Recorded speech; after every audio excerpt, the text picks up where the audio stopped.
नमस्कार मंडळींनो, ठरलं तर मग मालिकेच्या आजच्या भागामध्ये आपण पाहणार आहोत की आता प्रतिमा ही रविराजकडे येते आणि म्हणते की बरं झालं तुमचा राग गेला, आणि तुमचा जर राग गेला नसता तर मी काय करावं ना ते मला अजिबात कळत नव्हतं. तेव्हा आता रविराज म्हणतो की मी तरी असा किती दिवस राग धरून बसणार होतो, तूच सांग ना प्रतिमा. शेवटी मला कधी ना कधी माझा राग शांत करावाच लागला असता. प्रतिमा म्हणते तुम्ही खूप चांगला निर्णय घेतला आणि तन्वीला माफसुद्धा करून टाकलं. रविराज म्हणतो की काही जरी झालं तरी तन्वीच्या सुखाचा आणि आयुष्याचा प्रश्न होता. तर प्रतिमा म्हणते की तो प्रश्न सायलीने अगदी सहजरित्या सोडवला. ते ऐकून रविराज आता प्रतिमाकडे बघू लागतो. इकडे आता अश्विन हा बेडरूममध्ये प्रियासोबत गप्पा मारत असतो. प्रिया म्हणते की बघितलं ना, रामनवमीच्या दिवशी त्या सायलीने डोळ्यातून पाणी काय काढलं आणि बाबांना काय इमोशनल ब्लॅकमेल केलं. कशी रडत होती म्हणे संसाराचा त्याग करणार आहे, आणि कसलं नाटक करत होती बघितलंस का तू.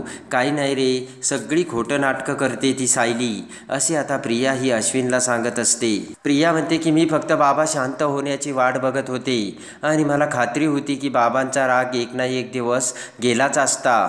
आणि त्यानंतर आता प्रतिमा म्हणते की त्यानंतर सायलीने जो त्याग करायची जी तयारी दाखवली ना, ते फक्त दुसरं तिसरं कोणी नसून सायलीच करू शकते. आणि जेव्हा ते सायलीने केलं त्याच वेळेस माझ्या मनात आलं, आणि लगेच आता सायलीचे ते शब्द प्रतिमाला आठवतात. आणि त्यानंतर आता रविराज म्हणतो सांग ना प्रतिमा काय मनात आलं. तर प्रतिमा म्हणते की नाही राहू द्या आता, आणि प्रतिमा जाऊ लागते. रविराज म्हणतो की अगं मौन मोकळेपणाने बोल ना, आपण किती दिवसांनी असं एकत्र येऊन बोलतोय.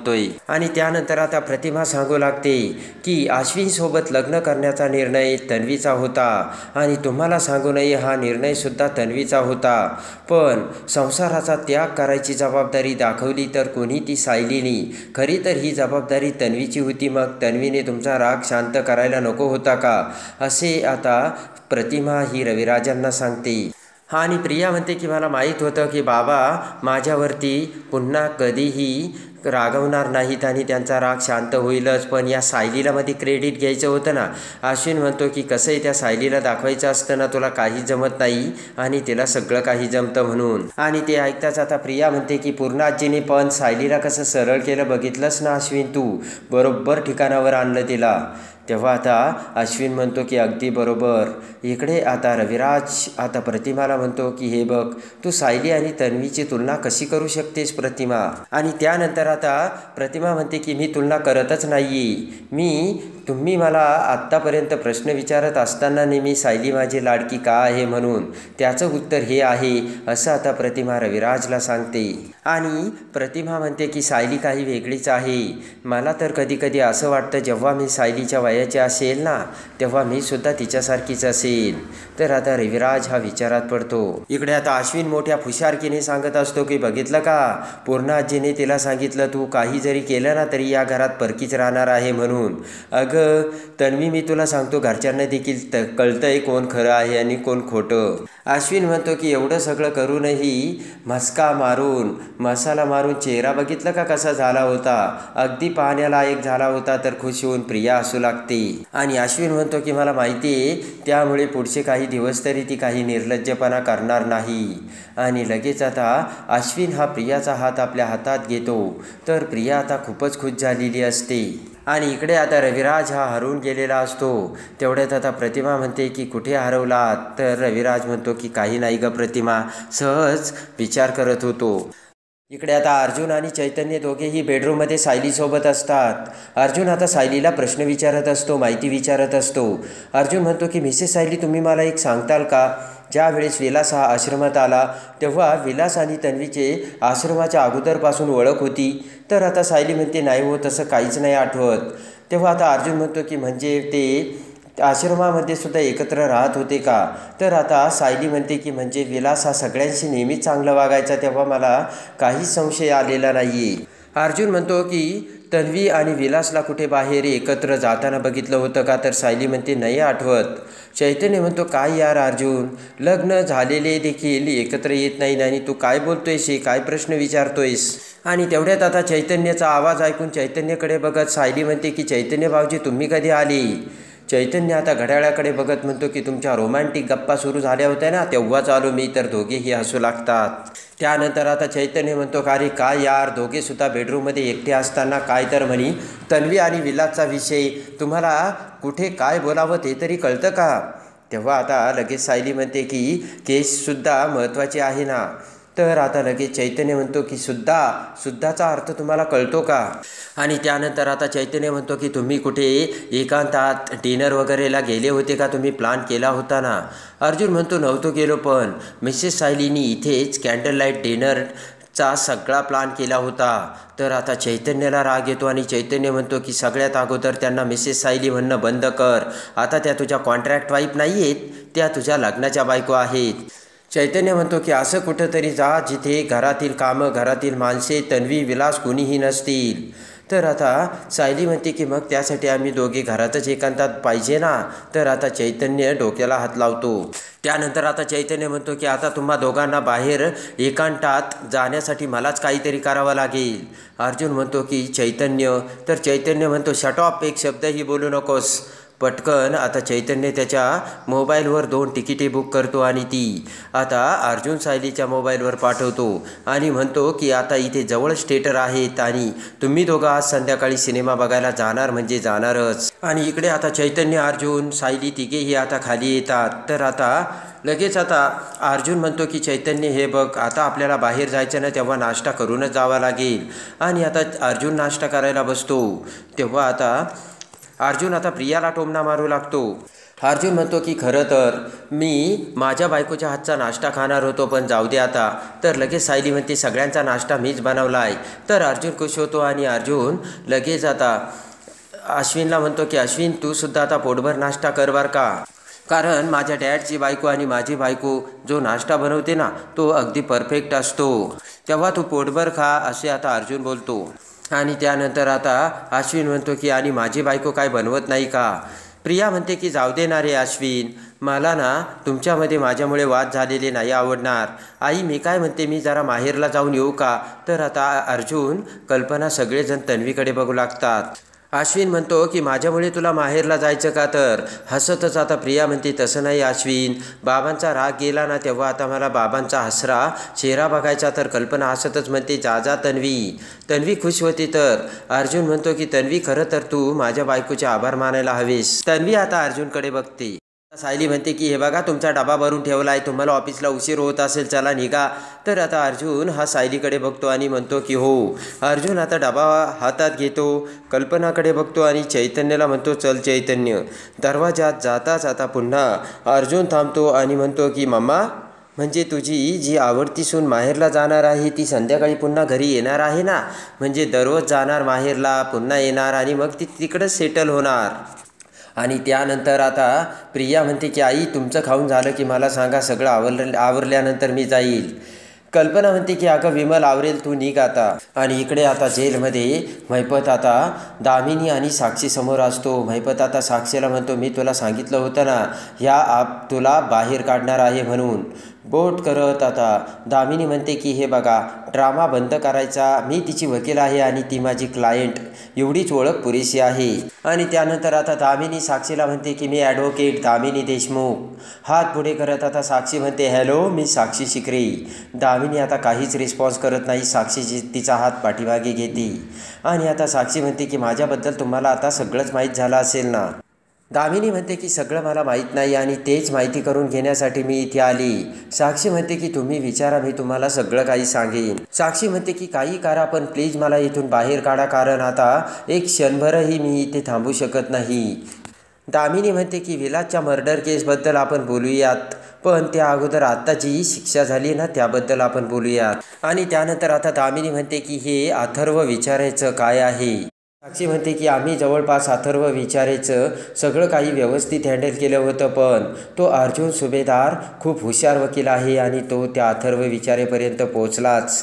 दामिनी आता ते सगळं ऐकत असते. आणि मग अथर्व विचारेला शोधून आणून त्या अर्जुन सुभेदाराने सरळ त्या अथर्व विचारेलाच कोर्टात हजर केलं. आणि त्यानंतर आता साक्षी कोर्टात आता अर्जुनने अथर्वला कसे आणले याची सगळी हकीकत सांगते. साक्षी म्हणते ठीक आहे मी थोडं खोटं बोलले असेल. आणि त्या अर्जुन सुभेदाराने त्याचाच गैरफायदा घेतला. मी फक्त एवढेच म्हणाले होते तर तेवढ्यात आता दामिनी बोट करत साक्षीला गप्प करते आणि लगेच आता दामिनी म्हणते की माझ्याशी बोलताना फक्त एवढंच, फक्त थोडं हे असे शब्द वापरायचे नाहीत. आणि त्यानंतर आता दामिनी म्हणते की असा घाणेरडेपणामुळे साळसूतपणाचा आव आणायचा नाही, कळलं का? तर आता मैबत म्हणतो कळलं का साक्षी, ऐक. आणि त्यानंतर आता लगेच दामिनी म्हणते की नंबर 2 ते म्हणजे कोणताही वकील गैरफायदा घेत नाही, कारण तो गैरफायदा आपण त्याला घेऊ देतो, कारण आपलं असत्य त्याच्यासमोर आलेलं असतं. आणि आता जर हे असत्य लपवायचं असेल तर मला सत्य कळलंच पाहिजे असे दामिनी साक्षीला बोलते. आणि दामिनी म्हणते की पूर्ण सत्य आणि ते सुद्धा सगळं सांगायचं अगदी पहिल्या दिवसापासून. साक्षी आता दामिनीकडे बघू लागते. तू किती वेळेला कोणत्या वेळेला खोटं बोलली, किती वेळा खोटे पुरावे सादर केलेत, हे सगळं मला सांगायचंच. दामिनी म्हणते की किती लोकांना किती पैसे चारले हे देखील सांगायचं. आणि त्यानंतर आता साक्षी ही महिपतकडे बघते. तेव्हा आता दामिनी म्हणते की करताना लाज नाही वाटली ना, मग आता वकिलासमोर सुद्धा लाज नाही वाटली पाहिजे. साक्षी आता ते बोलणे ऐकून दामिनीकडे बघू लागते. आणि त्यानंतर आता साक्षी सांगू लागते तर लगेच दामिनी म्हणते 2 मिनिटं. आणि पुन्हा दामिनी तिचा मोबाईल आता रेकॉर्डिंगवर लावून आता टेबलवरती ठेवते आणि साक्षीला म्हणते की आता बोल. तेव्हा आता साक्षी सगळं काही सांगू लागते. आणि त्यानंतर आता साक्षी म्हणते की खुनाच्या दिवसापासून तर कालपर्यंत आम्ही सगळे खोटे पुरावे उभे केले आणि मी खरं सांगते माझा कुणीच सावत्र भाऊ नाही. ते ऐकताच आता दामिनी हसू लागते. आणि त्यानंतर आता साक्षी सांगू लागते की हे सगळं करताना आता अर्जुनने मात्र तो पुरावे गोळा करत राहिला आणि आम्हाला अपोज करत राहिला. 9:17 मी कशी रिसॉर्टमधून बाहेर पडले आणि 10:50 मी पुन्हा कशी रिसॉर्टमध्ये आली, हे सगळं पुराव्यासकट CCTV फुटेजमधून अर्जुनने कोर्टासमोर आणलं, हे साक्षी आता दामिनीला सांगत असते. आणि त्यानंतर आता अर्जुनने कोर्टात सांगितलं होतं की साक्षी शिकरे या 1.5 तास रिसॉर्टमधून कुठे गेल्या होत्या हे त्यांनी सांगावं. आणि त्यासाठी आता महिपतने आता साक्षीला कशी एका मोकळ्या मैदानावरती दारू पिऊन गाडी चालवायची सांगितली आणि ती ॲक्टिंग करायची सांगितली. त्याचा व्हिडिओ आपण कसा काढला आणि तो कोर्टात कसा दाखवला, हे सगळं खोटं आपण कसं करत राहिलो, ते सगळं आता साक्षी ही दामिनीला सांगत असते. आणि त्यानंतर आपण एका मुलीला कसं घेऊन आलो आणि कोर्टात ती मुलगी जेव्हा साक्ष देत होती तेव्हा रविराजने हिला तुम्ही ओळखता का असे म्हटल्यानंतर ती मुलगी म्हटलेली असते की अगदी ओळखत नाही, पण जेव्हा मी क्लासमधून जात होते तेव्हा या बाई रस्त्यावरती पडल्या होत्या आणि त्यावेळेस साक्षी खूप दारू पिली होती आणि त्या तिथे उलट्या करत होत्या आणि म्हणून मी त्यांना घरी नेलं. ही साक्ष आता कशी दिली गेली हे सगळं आता साक्षी ही दामिनीला सांगत असते.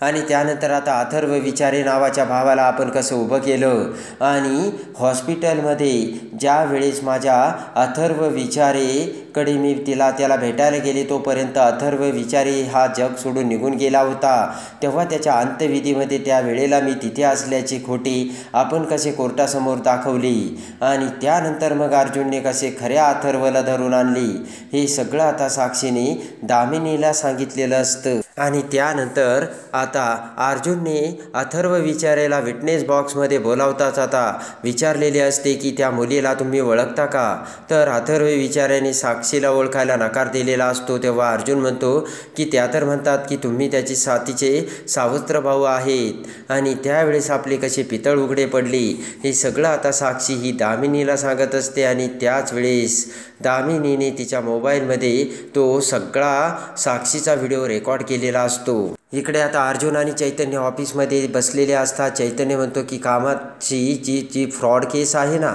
तिची पुढच्या आठवड्यात डेट मिळाली, एकदा तू ती फाईल बघून घे. इकडे आता अर्जुन हा वेगळाच विचार करत असतो. चैतन्य म्हणतो अर्जुन तू कसला विचार करतो, तर अर्जुन म्हणतो 1 मिनिट, तन्वी ही विलासला आश्रमात घेऊन आली होती, म्हणजे या अगोदर पण तन्वी आणि विलास एकमेकांना ओळखत होते, तर फक्त त्यांनी आश्रमात ते तसं भासू दिलं नाही. चैतन्य म्हणतो काय म्हणायचं अर्जुन तुला. चैतन्य म्हणतो की तन्वी एवढी ॲक्टिंग करू शकते का.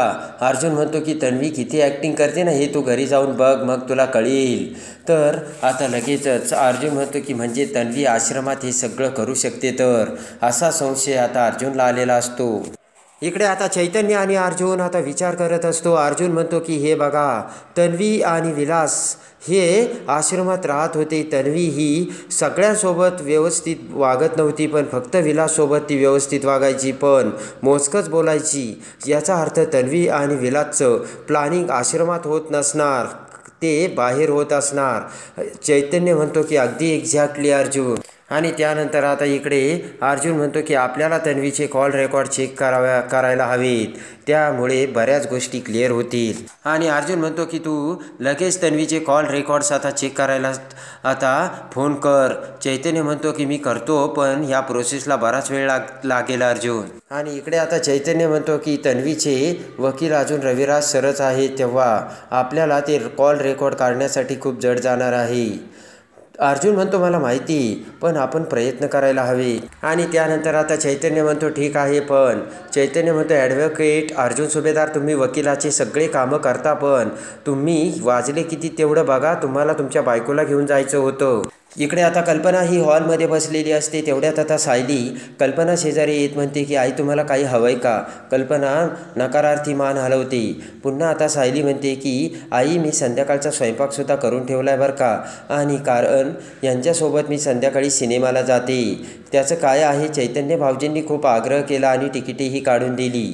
आता गालातली गालात कल्पना हसते आणि म्हणते की कॉन्ट्रॅक्ट मॅरेजसारखी गोष्ट आमच्यापासून लपून ठेवली आणि आता सिनेमाला चाललोय हे बरं सांगतेस. सायली म्हणते की त्याचं काय आहे नाही, तुम्ही मला नेहमी म्हणायच्यात अगं बाहेर जा बाहेर जा, तेव्हा तुमच्या मनात जरी वरून राग असला ना, तुमच्या आतील माया कधीच कमी होणार नाही, असे आता सायली कल्पनाला बोलते. कल्पना म्हणते मी तुला विचारलं होतं का सायली, तू कुठे चाललीस, काय करतेस आणि कशाला मग मला सांगतेस. सायली म्हणते की मी जर नसतं सांगितलं ना आई, तुम्ही आमची वाट बघत बसला असताल मला माहिती, आणि तुमच्या मनातलं प्रेमसुद्धा वाढत जाणार आहे हे सुद्धा मला माहिती. तेव्हा कल्पना आता सायलीकडे बघते. आणि इकडे आता प्रिया ही प्रतिमाच्या घरी आलेली असते आणि प्रिया म्हणते की आई मला खूप छान वाटतंय बरं का, सुमन आणि नागराजही तिथेच असतात. प्रिया म्हणते की मला वाटत होतं की बाबा माझ्या सोबत कधी बोलतील की नाही काय माहिती. तर आता प्रतिमा म्हणते की पण सायलीने तसं होऊ नाही दिलं, तेव्हा आता प्रियाचा जळफळाट होतो. त्यानंतर आता प्रिया म्हणते की पण आता मी माझं माहेर पण अगदी एन्जॉय करणार आहे आई, मस्तपैकी खाणार पिणार आणि आराम करणार. तर आता सुमन ही प्रियाकडे बघू लागते. इकडे आता अर्जुन आणि सायली दोघेही सिनेमा बघण्यासाठी त्याच थिएटरमध्ये आलेले असतात, ज्या थिएटरमध्ये ती त्यावेळेस विलासचा खून झाला त्यावेळेस तन्वीसोबत पिक्चर बघायला आली होती. आणि आता सायली तिथे येताच आता अर्जुनला म्हणते की आपली पहिली भेट आठवते का अर्जुन सर, आणि त्यावेळेस अर्जुनला ते आठवतं, त्या आश्रमातील मुलांनी आपल्या शूजवर कसा सॉस सांडला होता आणि त्यावेळेस आपण कसं मुलांना बोललो होतो. तर सायली तिथे येऊन आता अर्जुनला कसे बोलली होती हे देखील आता अर्जुनला आठवतं. आणि त्यानंतर आता अर्जुन म्हणतो की चैतन्य त्यावेळेस माझ्यासोबत होता आणि मी नेहमी चैतन्याच्या आजूबाजूला राहायचो. सायली आता त्या सगळ्या आठवणी अर्जुनला सांगते आणि सायली आणि अर्जुन दोघेही त्या जुन्या आठवणीत हरवून गेलेले असतात. सायली म्हणते की बघा ना त्यावेळेस आपली भेट झाली आणि त्यानंतर आपण कसं एकमेकांचं होऊन गेलो. तर आता अर्जुन म्हणतो की त्यावेळेस तुम्ही माझ्यासाठी गडबड घोटाळा होतात आणि आत्ता झालात माझी बायको. दोघेही आता एकमेकांकडे बघत खुश झालेले असतात आणि त्यानंतर दोघेही खुश झालेले असतात. इकडे आता प्रिया ही तर आता प्रतिमाच्या घरी आल्यानंतर रविराजसुद्धा तिथे आलेला असतो आणि आता रविराज तिथे येताच आता प्रिया रविराजला घडलेली सगळी हकीकत सांगते. सायलीने आपल्यावरती कसा संशय घेतला, आपला गैरफायदा घेऊन कसा आपल्या मोबाईलमध्ये म्हणजे बेडरूममध्ये कसा मोबाईल लपून ठेवला आणि मोबाईलचा कॅमेरा ऑन करून आपला कसा व्हिडिओ काढला, ही सगळी हकीकत आता प्रियाने आता रविराजला सांगितलेली असते आणि त्यामुळे रविराजला सायलीचा खूप राग आलेला असतो. आणि त्याच वेळेस आता सायलीला एक नोटीस येते. तर आता प्रिया दरवाजात उभी असते. ती नोटीस मिळताच आता प्रिया म्हणते की त्याचं काय आहे ना, ही नोटीस कसली असणार आहे माहिती आहे का, कारण तू जे कांड केलं आहे ना माझ्या बेडरूममध्ये मोबाईल लपून ठेवण्याचं, ते मी बाबांना सांगितलं आहे आणि त्याचीच बाबांनी तुला नोटीस पाठवली असेल. आणि लगेच आता इकडे ती नोटीस घेऊन सायली आता अर्जुनकडे येते आणि ती नोटीस दाखवते. तर सायली म्हणते कसली नोटीस आहे. अर्जुन आता ती नोटीस वाचतो आणि अर्जुन सायलीला म्हणतो की उद्या कोर्टात हजर राहायचं सांगितलं आहे. तर सायलीला मोठा धक्का बसलेला असतो. अर्जुन म्हणतो की तेही दामिनी देशमुखने. तर आता उद्या ती नोटीस नेमकं कसले आहे हे सत्य कोर्टात गेल्यानंतर अर्जुनला समजणार का? आणि ते समजल्यानंतर आता ती नोटीस कोणी पाठवली आणि त्या नोटीस कशासाठी पाठवली हे सत्य अर्जुन समोर येऊन अर्जुन कोणते पाऊल उचलणार हे बघण्यासाठी आणि ठरलं तर मग मालिकेच्या डेली अपडेटसाठी बेल नोटिफिकेशनवर क्लिक करून आपल्या चॅनलला लाईक करा, सबस्क्राईब करा.